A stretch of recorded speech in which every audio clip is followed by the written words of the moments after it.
Olha, em janeiro não volta, em fevereiro a previsão para o início das aulas é iniciar com os efetivos que se tem, não contratar antes de serem chamados e forem aprovados no concurso. Olha, uma grande questão é o seguinte, você não é uma pessoa que não conhece a estrutura do poder municipal. Você conhece muito bem. E muitas situações acontecem apesar do secretário. Muitas vezes você é voto vencido.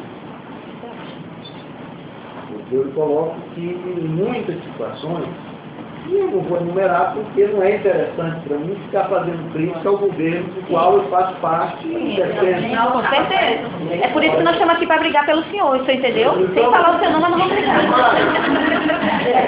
Existem algumas situações que você é voto vencido.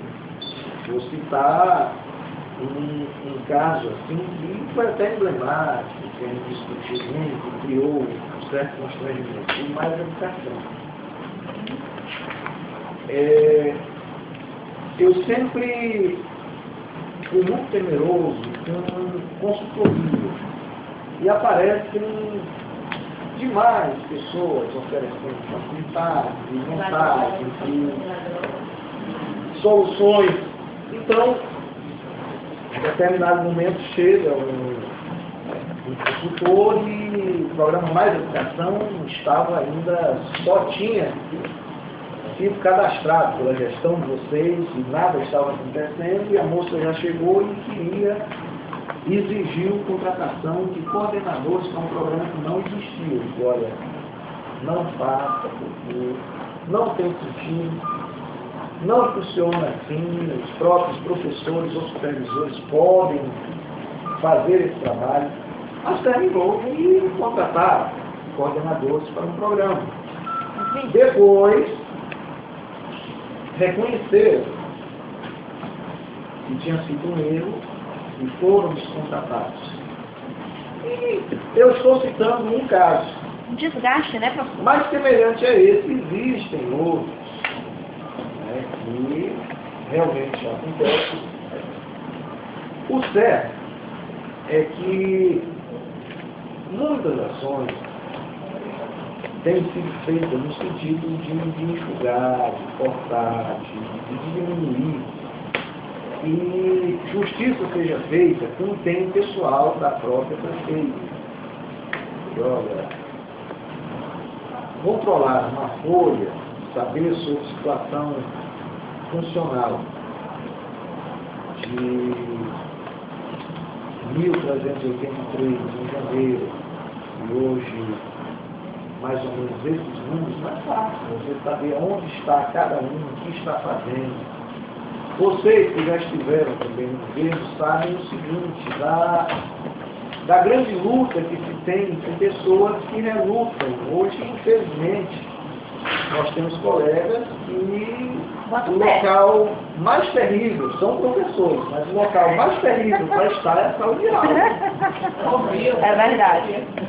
Então, brigam com todas as forças e de todas as formas para não estar na sala de aula.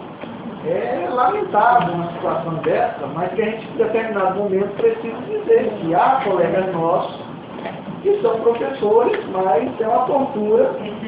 A pior tortura é estar na sala de aula. Então, olha, há uma grande quantidade de licenças, então providências já estão sendo tomadas nesse sentido.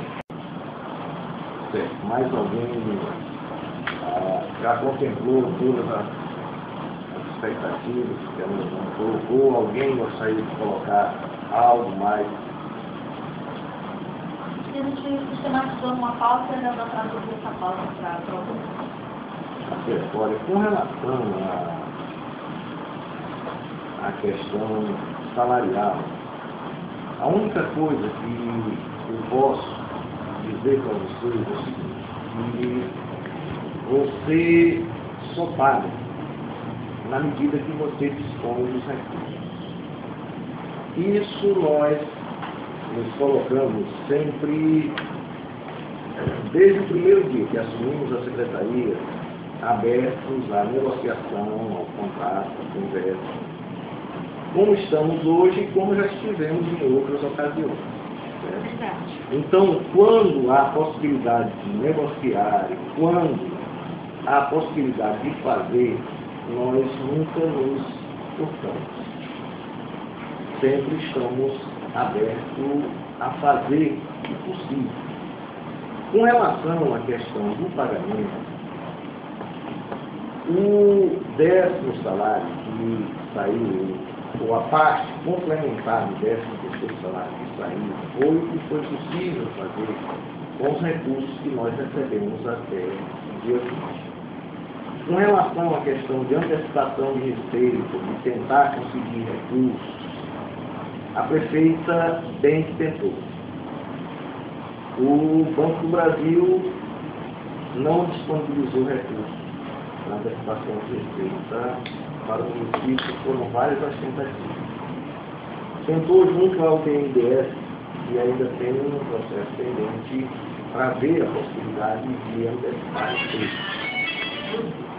O certo é que até o momento não se tem nenhuma receita complementar e com os recursos que nós temos disponível no fundo, não foi suficiente para fazer esse pagamento dos dois, né? Pagamento do 13º e mais o mês. Foi o que de fato aconteceu. Para, assim, até resumir a história, para fazer esse pagamento, nós tivemos, então, o FPM teve que nos repassar R$28.000, porque o que tinha, no fundo, não era suficiente para cobrir só essa parcela do 13º. Então, financeiramente, nós estamos numa situação realmente bem delicada. E esperamos que possivelmente nós temos até o dia 27, né, porque o restante já será feriado bancário. Então, até o dia 27 cai o que vem para cair. Se não cair, infelizmente, a notícia é pior ainda, que a gente não vai poder honrar dia 27, que é o último dia realmente do ano.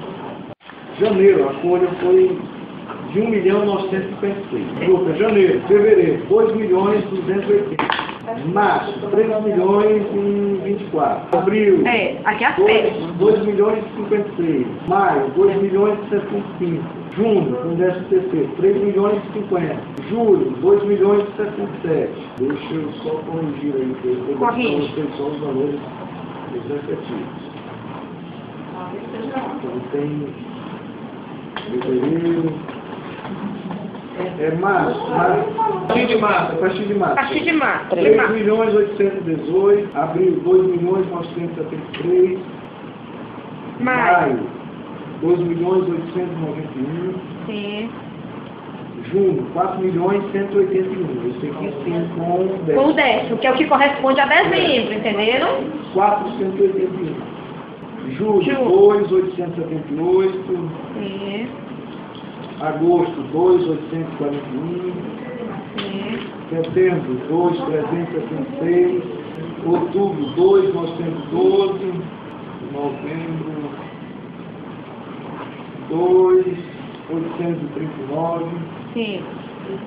E dezembro, o mesmo valor de julho, né? 4 milhões. Isso. Vamos sair do dia 30. Então, a soma do dia 30 não vai ser 2 milhões. No máximo, Ela chega a 1.500.000. 1.366 de complemento, sem receber o complemento, com uns 400.000 de impostos, não chega a 2 milhões. O que eu li... Olha, eu só quero pedir uma coisa a vocês. Eu não quero que vocês me respeitem mais do que o que eu respeito a vocês. Então, eu permito que vocês falem o que vocês quiserem, no momento que quiserem. Agora, quando eu for falar, eu pediria também que vocês me ouvissem. Então, olha, o que eu vi, e fiquei em silêncio, mas achei assim uma grande covardia o que colocaram, por exemplo, pegando os 2 resíduos que aconteceram em fevereiro e abril, e mais o complemento que caiu em dezembro, somando isso tudo, dividindo, já rateando entre os professores e dando um total de aborto. Pessoal, isso aí é terrorismo. Todo mundo sabe, quem escreveu a matéria sabe, que todo mês tem um complemento da União. Aquilo não foi recurso extra. Aquilo é um recurso que existe todos os meses. Desde que foi implantado aí no Fundeb, depois do Fundeb, que tem um complemento. O recurso do fundo é formado pela parte dos impostos que entram, não é, que já cai de forma imediata, que é ICMS, IPR, IPVA, todos esses impostos formam uma parte do fundo. E mais o complemento da União. Isso aí não foi agora que existiu, isso vem desde quando se criou o fundo. Aí você vincula uma matéria e já faz divisão de abono. Eu achei aquilo ali assim, uma coisa realmente triste. Triste, porque se fosse por ignorância, por desconhecer, eu até aceitaria.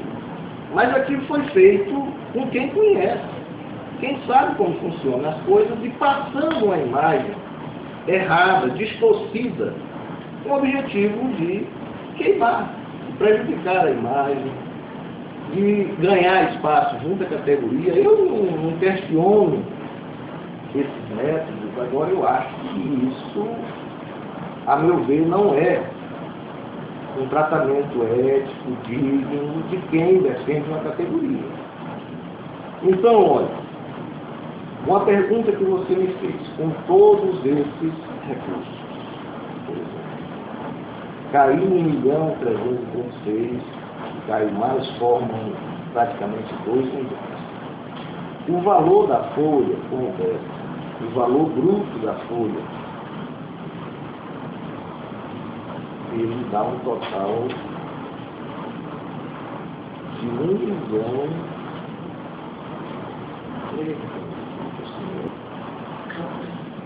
Bem, porque aqui nos valores da folha separa. Mas o que eu quero colocar é o seguinte, ali, os 73% que foram apresentados. Não, é porque é 73% também. Na educação é 73%, mas no geral da prefeitura... Não, eu não atentei, porque essa apresentação, na geral, foi feita pelo controlador, foi antes de mim. Agora, os 73% que foram apresentados do fundo, era apenas para mostrar como havia sido pago valores com os profissionais em educação, em efetivo exercício né, do magistério, que é um mínimo de 60. Mas o fato, mas o fato de estar acima dos 60 não cria um problema desde que o do município não seja abaixo. É verdade. Porque se os dois estiverem acima, aí é um problema seríssimo. Agora, se só o da educação estiver acima... não cria problema, Porque compensa com os outros. Na apresentação, ele apresentou um dado sobre o gasto com folha de pagamento da administração em forma geral, utilizando o gasto de 8 meses e a base de cálculo de 12 meses. E aí aparentava, né, pelo cálculo dele, que o gasto com folha já tem uns 44%. E aí eu ali fiz a conta na hora e vi que se você colocasse a base de cálculo, a mesma da base do gasto, nós subiria de 44 para 73. Que é coincidente mesmo o mesmo índice da educação. Só que na educação não tem problema passar de 60. Agora, da administração como um todo, tem que ficar abaixo de 54. É responsabilidade fiscal. E a Câmara não pode passar de 6, nesse cálculo geral. Vai chegar em 60. E quando eu falei de retenção, meu querido, então, foi difícil. Eu acho que a educação... Não, a educação 60 é o mínimo. O problema é que para a administração 54 é o máximo. Então, talvez se houver retenção, o problema não é um problema... Não, senhor, não é o senhor. Porque me preocupou quando... eu falei, porque eu não coloquei direito. A impressão que era, por exemplo, a educação que estava segurando os recursos para que os índices baixassem. Desculpe, que eu não me expressei direito. Isso foi uma coisa que me irritou muito preocupar. A questão do SPM ter repassado 28 para completar o 13º, significa então que o Fundeb está errado. Agora a espera da parcela do dia 30 para pagar a folha toda, e a folha não é pequena. Eu sou médico melhor que eu fico até receoso que essa parcela vai dar para pagar esse salário. E uma questão que eu queria perguntar é o seguinte: quando foi feita a última prestação de contas na Câmara, houve um dado lá alarmante, porque a saúde, por exemplo, que tem a obrigação constitucional de receber pelo menos 15% das receitas, estava recebendo 32%. E a educação, que tem o mínimo de 25%, está recebendo só 16%. Bem abaixo da necessidade. E um número desse chegando a dezembro, e fechando a base de 25%, é questão até para intervenção federal do município, para afastar o prefeito do cargo. É constitucionalmente proibido, exatamente, porque ele tem que ser da educação.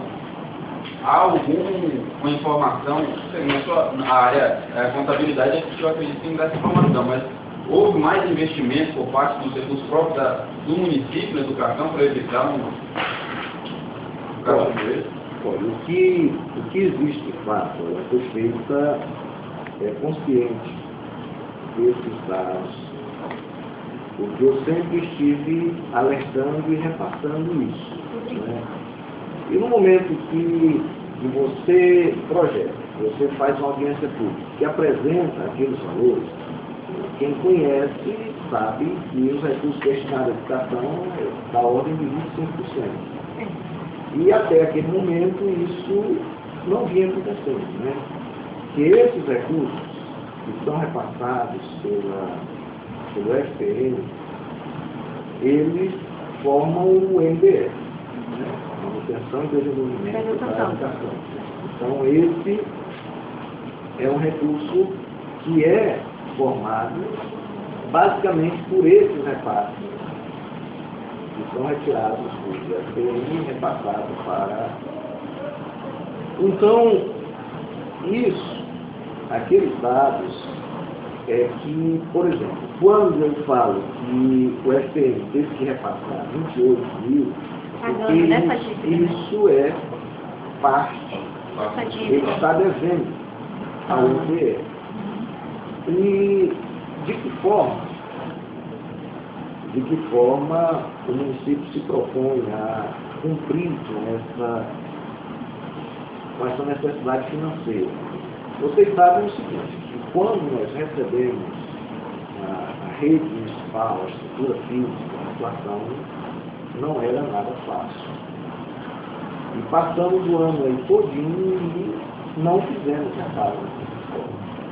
Então, uma das alegações do Poder Executivo, da parte da administração, de quem gerencia o SPM, é que eles irão fazer as reformas nas escolas e isso então entra como crédito no MDE. Vamos supor, se eu, por exemplo, eu não transferi o dinheiro, mas se eu transferir, por exemplo, obras para educação, isso é contabilizado como dinheiro, né?